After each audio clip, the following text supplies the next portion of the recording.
You are listening to Hands at Work audio.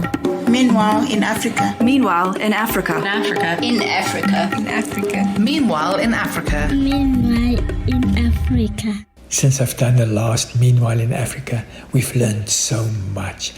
So much data, so much information is coming to us from across Africa, from the slums in Lagos to the deep rural in Malawi and in Mozambique and Zimbabwe and Eswatini. To be honest, some of the data we received this week was, to say the least, disturbing. Yes, we can already see some of the impact that COVID-19 will be having in Africa long before the virus has reached any of these villages. The most vulnerable layers in these communities can already feel the impact. In this week, we've had a number of young girls that were given up for early marriage, some of them at the age of 15. Now, of course, the HandsatWorkinAfrica leaders like Jane and John and Audrey and them are chasing them down, and they're preventing these marriages. They explain to the families that this is not the solution. It's not the best way. And if people insist on doing it, we get the police because it's illegal. We will not allow it.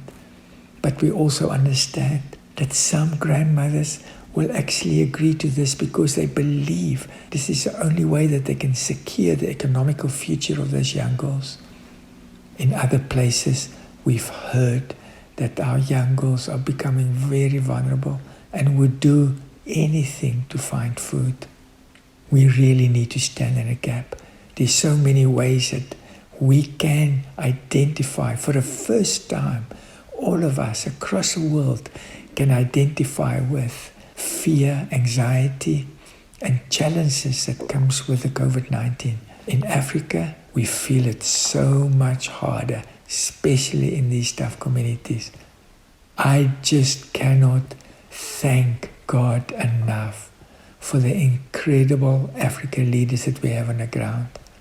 The stories that we've heard this week, Audrey in Mozambique, going into the communities, staying overnight with the grandmothers and the orphans who fear the most and who've got the most challenges, staying with them and encouraging them, praying with them and caring for them. They know they're not alone. Even though it feels like everybody ran away, the Hands at Work people still go into the communities on a daily basis.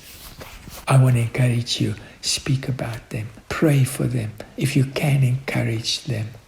They're doing a great job, like so many people in your own country, on your front lines, are doing a wonderful work.